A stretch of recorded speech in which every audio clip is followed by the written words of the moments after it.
You're watching EarthSky. I'm speaking with Jean-Luc Margot, who is a Belgian-born astronomer and a UCLA professor.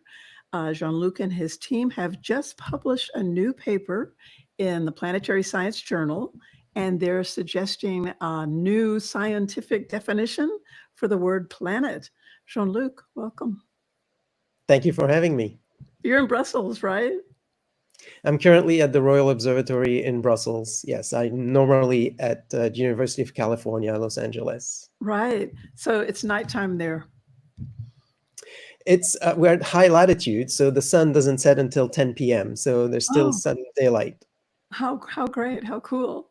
So, as I mentioned to you before we started, I'd like to go back a little bit and talk about the other planet definition that the International Astronomical Union set up in 2006, because it was that planet definition that caused Pluto to lose its full planet status and created a huge uproar among people. So can you tell us what happened there in 2006 that caused them to do that?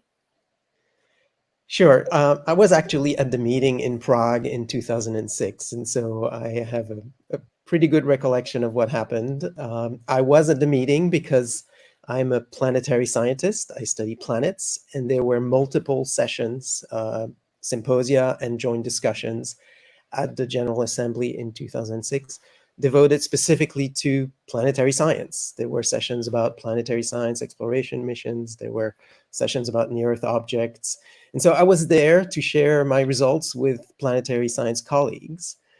And during the General Assembly, which is a short duration meeting, maybe 10 days or so, the International Astronomical Union revealed a proposed definition for planet. It was the first time that the term planet was actually officially defined. And interestingly, the way in which the proposal was revealed to the science community is highly unusual for the scientific community. We like transparency. We like working in the open and having comments and feedback on our papers and our different ideas. But for whatever reason, at that meeting, the Planet Definition Committee kept their proposal secret, and they disclosed it. They disclosed it via an embargoed press release. And so the reporters discovered the definition of a planet before the scientists did, which is, again, highly unusual. And immediately upon reception by the planetary science community, we realized there were substantial problems with the proposal, and it had to be fixed. It just wouldn't have worked the way it was proposed. And in the course of this 10-day meeting, which was, of course, packed with all kinds of scientific sessions, people tried to improve on that definition. And the result is what we have today. I would say it was probably the best that could be done under the circumstances, and yet it is inadequate. And it's inadequate because it excludes all the exoplanets. It's limited to the solar system. Okay, and it's also let me stop you for a second before you keep going. Are you nervous about going back to the IAU now and presenting a new definition after all the uproar that happened in 2006? Are you nervous about it? I am not particularly nervous, but I sense that they are very nervous about it. I think there's a lot of the trauma is still very raw, and I think some of my colleagues in leadership positions are worried about this discussion. But there's a better way to do it, right? We don't have to present the definition and say, "Hey, surprise!" Here's right. So, in fact, what we did months and months ago was to propose to the IAU, here's a potential resolution for your consideration, where we articulate the proposal. And the usual process for proposed resolutions is that they're posted on the IAU website at least 6 months prior to the meeting, so that the community can read it, provide feedback, provide, suggestions for improvement, and so on and so forth. And so is that happening now? Are you getting that feedback now on your proposal? So again, for reasons that are not entirely clear, that did not happen. And instead, the IAU did not post our proposed resolution and asked us to come to the meeting and present it, to have a large discussion and consensus before doing anything else.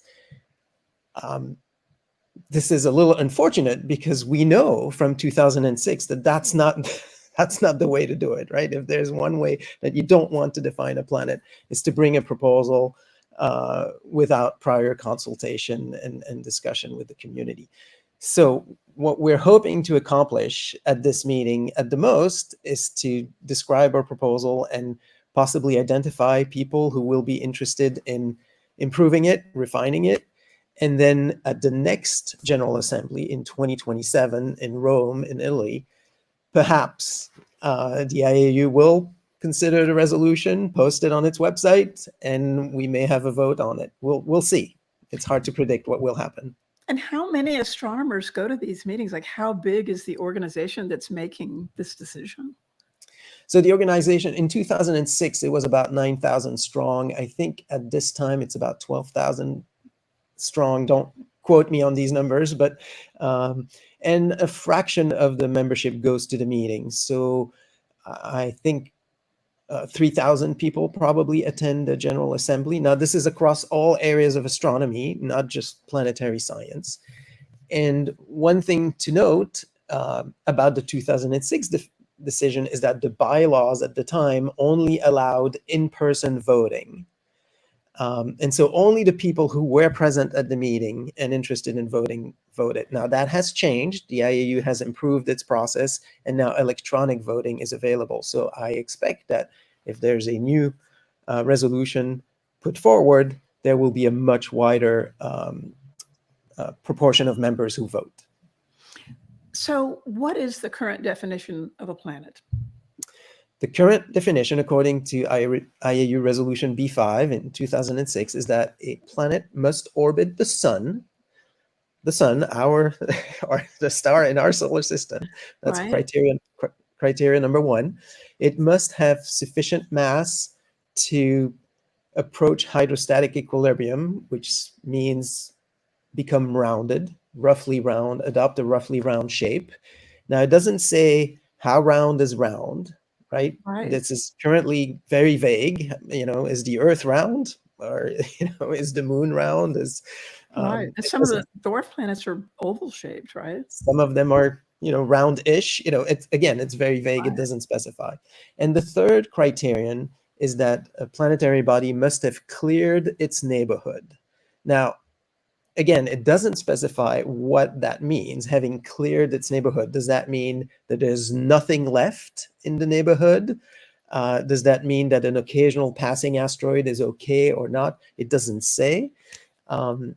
And it also puts it in the past tense. So you sort of have an obligation to verify whether an object has actually cleared its neighborhood, which is very, very difficult to do. So it's not only vague, but it's also impractical. Right, because we're in the process of being in an evolving solar system right now. So this whole Exactly. process of clearing the orbit is still going on. Like I asked Mike Brown about that last week, because of course you could say that Earth has cleared its orbit and yet objects still strike the Earth. So there are some, and he made the comment, and this is totally valid, that that's part of the process of clearing the orbit, is that stuff smashes into other stuff. So right.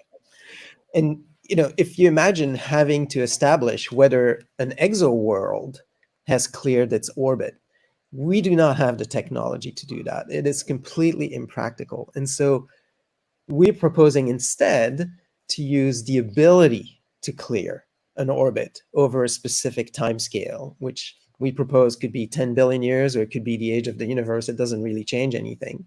right. And so that's a different concept from having cleared an orbit, which is not observable, to an ability to clear an orbit, which is observable, because it depends only on the mass and the orbital period, and we can compute that.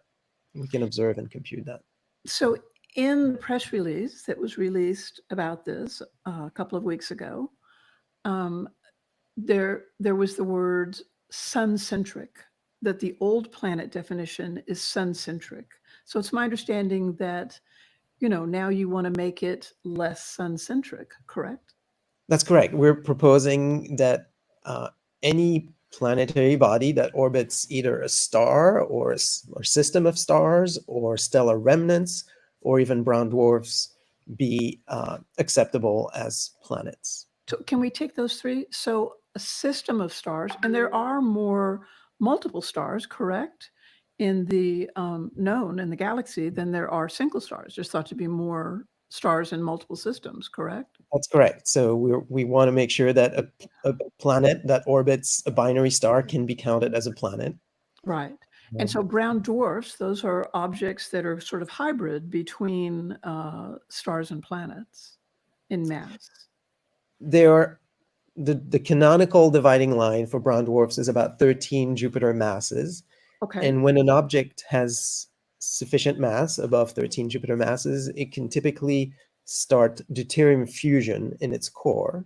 And those objects are then called brown dwarfs. Now, Right. it doesn't have hydrogen fusion like the sun, and that's what marks the beginning of a star. And that Right. requires something like 80 Jupiter masses or so. Right. So having that hydrogen fusion is what enables stars to shine. That's correct. Yes. So, and then the third category of objects that was mentioned in the press release were stellar remnants. What do you mean by a planet could orbit a stellar remnant? What does that mean? Well, stars have very interesting lives, and some of them, end up as white dwarfs, other end up as neutron stars, other end up as black holes. We want to make sure that an object that's in orbit around a neutron star could qualify as a planet. Okay. And what's a neutron star? Oh, it's essentially a very, very high density end state of a star. This happens for the more massive stars, more massive than the sun. At the end of their life, Right. when they run out of fuel, essentially undergo massive explosions and violent deaths and end up as a big pile of neutrons, essentially. Right. So the current definition is sun-centric, but the new definition would have that planets could orbit in multiple star systems. They could orbit these star planet intermediate objects called brown dwarfs, or they could orbit, exotic objects like neutron stars, or could they orbit black holes? Could planets Why not? orbit black holes? Yeah. Why not? Yeah, why not? Why not indeed? Yeah. And so that's interesting. So that's bringing the whole population of objects out there in the galaxy as potential home for planets, what we would hopefully now call planets. So and part of your definition has to do with mass. So what's the lower limit? Like how little mass can a planet have in your definition? Well, we have two proposals on the table. Okay. One proposal is aligned with all the IAU recommendations. So we've adopted the 2006 ideas, but we've made them more general and we've quantified them. So we provide specific limits for what it takes to be round and for what it takes to clear a neighborhood, right? And in that definition, we provide a simple formula that you can use to compute whether an object has met this minimum mass criterion. In our solar system, it's about 10 to the 23rd kilogram, but that could be different around lower mass stars or more massive stars, right? So that's why we provide a specific formula. I see. And so how much is 10 to the 23rd kilograms? Like, can you give me a comparison of what that means? Is it the series? Is the asteroid series 10 to the 23rd kilograms? That's about 10 to the 21 kilograms. Okay. So it would not be a planet. It would not be a planet, right? So the series is the biggest asteroid, so. Correct, right. Yeah. So one of the things we did in our paper was to try to motivate a classification system by doing a clustering analysis of solar system bodies. So we looked at their properties, and then we asked essentially an AI tool to identify the various clusters, right? And when we do that, what we find is that satellites and planets form two distinct groups. And then when we look at, satellites, planets, and other objects orbiting the sun form two distinct groups. And then when we look at the set of objects that are either planets or orbit the sun, and we run additional clustering analysis based on mass or dynamical dominance, we also see gaps. And that 10 to the 23rd kilogram is right in the middle of a gap that separates the 8 planets from the other non-planets. Okay, so that's interesting. So before you did all of this, what you did was you looked at, you made a comparison of the solar system, the known solar system objects, and you tried to just, with the help of an AI, group them into groups. Is that what you did? Yeah. Right.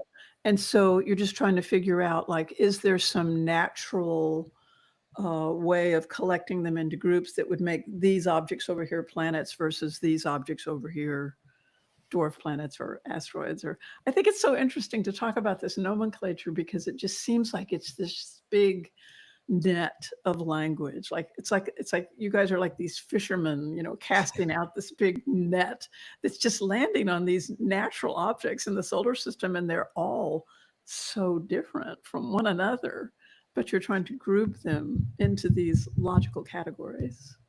Right. And what we found is that nature actually has created major gaps. So if we look at the clustering according to dynamical dominance, for instance, we see dynamical dominance is the thing of clearing its orbit. the ability to clear its orbit. Okay. Right. Okay. We see a huge gap between the 8 planets and all the other bodies in the solar system. It's a gap of a factor of 1,000. Wow. Right. And this is really useful when you're thinking about classifying bodies, right?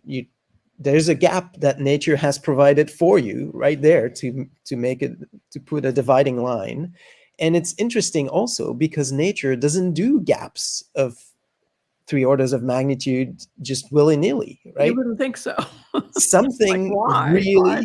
Something really fundamental explains that gap. Yeah. And so our classification, we're trying to create a classification that matches that difference, and it allows us to think a little bit harder about the formation process of planets and other planetary bodies and what causes this difference. So that's what we've done. Okay. So so one big difference between the old definition and the new definition is that the new definition is not sun-centric. And also in the new definition, an object has to be bigger than Ceres, which is now categorized as a dwarf planet. The asteroid Ceres, biggest asteroid, bigger than the biggest asteroid, but smaller than 13 times the mass of Jupiter, which is needed, that particular mass needed to do, well, won't go into it, deuterium burning and Right. yeah, 13 Jupiters is the biggest it can be and bigger than Ceres. So would Pluto go back to being a planet? No, Pluto is firmly in the cluster of objects that is not dynamically dominant. That is very clear from our analysis. Pluto, Eris, Ceres, all of these objects cluster in one group, and the 8 planets cluster in a very different group. So Pluto does not clear its orbit, and that's why it's not a planet, and according to the new definition, won't be a planet either. According to this proposal, again, a lot of discussion needs to take place, and we're hoping to encourage feedback from our colleagues about the proposal so that, hopefully someday we'll have a more precise definition and a more general definition of what a planet is. Yeah, poor old Pluto. Well, Pluto is still tremendously exciting. Nothing has changed about how exciting Pluto is. The classification doesn't tell you anything about the scientific importance of an object. It's just a way of organizing our thoughts and of communicating, right? The fact that Pluto is not a planet doesn't mean we shouldn't go explore Pluto. We absolutely should. It has 5 moons. which is It kind has of cool. moons, it has amazing geology, it has this transient atmosphere. It's a very dynamic place. It's totally worthy of exploration. And the classification is, again, not an indicator of the scientific importance. Right. So are you expecting opposition, or you think there might be people who would say, oh, we don't need a new planet definition? Or other kinds of opposition? Have you gotten any so far? Yeah, so, astronomers are human beings. They're opinionated. I'm sure we will have all kinds of opinions. Some people may say that we don't need a new definition. I think that's a hard position to have, considering how restricted our current definition is, right? We have thousands of exoplanets or exoworlds. Are they planets or not? We don't have a definition that applies to them. So I think it would be hard to vote for the status quo, but some people might. I think Yeah. scientists tend to be precise, and so currently the definition is extremely vague. Again, some people might argue against being precise, but I think that's a hard argument to make. Scientists tend to be precise about everything, and physicists have definitions for force and energy, and chemists have definition for acid and pH. Why can't astronomers and planetary scientists have a definition for a planet? Yeah, and I mean, that whole idea of, categorizing things into groups, that's one of the first things that happens in science, isn't it? When we're exploring a new realm, is that we try to categorize things and see similarities between things and see differences between things. That's So right. it seems totally appropriate. And, we have 5,000 exoplanets now, but when the Nancy Grace Roman telescope goes up, I was told a couple of weeks ago on this live stream that we're about to have 100,000 exoplanets. Well, So, that's only the ones we know about. right, We expect statistically that there are hundreds of billions of planets in the galaxy alone. right. So, Just in our Milky Way galaxy. yeah. It's mind-boggling. So you're going to the IAU meeting of the General Assembly, and that's around August 9th. You told me that starts, correct? The meeting is August 6th to 15th, and the presentation about our proposal is scheduled for August 9th. Wow, I really wish you the best of luck with it. It's very fascinating. Thank you so much. Thank you so much for joining us.